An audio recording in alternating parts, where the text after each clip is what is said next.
di dalam sebuah ayat yang sangat terkenal di dunia kekristenan, yaitu Yeremia pasal 29 ayat yang ke-11. Sebab aku ini mengetahui rancangan-rancangan apa yang ada padaku mengenai kamu.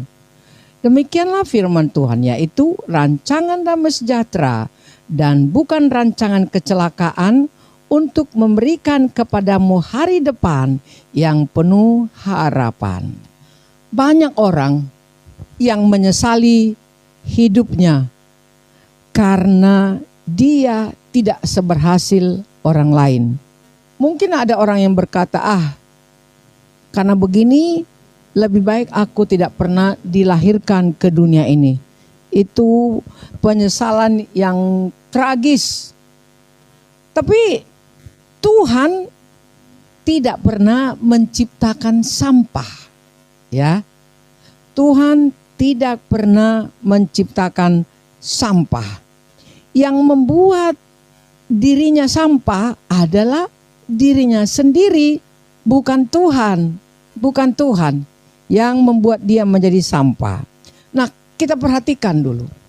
Banyak orang sekarang ini kita lihat di YouTube lah, di TikTok lah, atau di mana saja ada orang yang menjadi sukses besar setelah dia memungut sampah-sampah. Kemudian dia mendaur ulang jadi barang mahal. Dengan demikian hidupnya berubah. Dari dulu tidak punya apa-apa, tetapi dia mengambil sampah-sampah, dipungutnya dari tempat sampah, didaur ulang olehnya, kemudian berhasil. Dia punya nama, dia punya uang. Oleh karena itu, kadang-kadang ada orang mengira organ tubuh ini mungkin tidak perlu ada, atau semacam usus buntu gitu, sepertinya orang mengira itu tidak perlu ada di dalam tubuh kita. Tetapi orang salah. Semua yang diciptakan Tuhan itu ada gunanya. Saudara-saudara, manusia yang segambar dengan Tuhan pasti berguna. Kita diciptakan oleh Tuhan segambar dengan Dia. Masa potret dirinya diciptakannya untuk jadi sampah? Tidak, tidak mungkin. Jadi semua kita ini pasti berguna dalam pandangan Tuhan dan dalam rencana Tuhan. Karena firman Tuhan tadi berkata, rancanganku adalah rancangan damai sejahtera. Bukan rancangan kecelakaan, tetapi rancangan damai sejahtera yang penuh harapan. Jadi kalau kebetulan di antara saudara yang menyaksikan video ini, ada yang tidak seberuntung orang lain, dan sampai berkata, mungkin lebih baik aku tidak pernah dilahirkan dunia ini. Sudah kucoba ini, gagal terus, gak berhasil, dan lain sebagainya. Lalu saudara mulai putus asa. Tetapi sebenarnya mintalah Tuhan untuk memampukan saudara menemukan potensi dirimu. Minta Tuhan menolong saudara untuk menemukan potensi dirimu.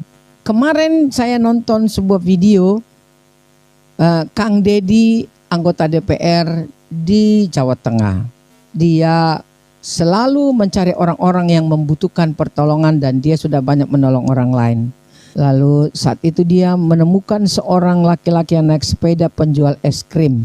Kemudian dia mampir di rumahnya dan dia berbincang-bincang kepada anaknya si bapak ini yang tidak ada pekerjaan apa-apa.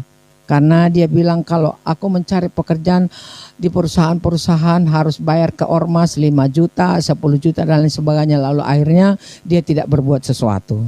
Lalu Kang Deddy berkata begini, itulah Pak, kita harus melakukan sesuatu. Kalau Bapak tadi tidak keluar dari rumah, keliling-keliling untuk mencari apa saja, kita tidak akan ketemu. Artinya karena dia mulai dalam keadaan kosong, tidak buat apa-apa, akhirnya kita ketemu. Artinya bahwa Anda dapat pertolongan dari saya karena Anda keluar, saya keluar, lalu Tuhan mempertemukan kita. Oleh karena itu, Mintalah kepada Tuhan, Tuhan, apa yang bisa kulakukan? Kugali dari dalam diriku. Karena firman Tuhan mengatakan aku diciptakan berguna, rancangan masa depan yang penuh harapan. Tuhan selalu memberikan yang terbaik kepada orang yang dikasihinya. Memang jalannya agak berliku, kadang-kadang ya mungkin agak sulit kita lalui, tetapi yakinlah Tuhan pasti akan menolong saudara menemukan jati dirimu, menemukan bakat-bakatmu, potensi yang ada dalam dirimu. Jangan berhenti berdoa.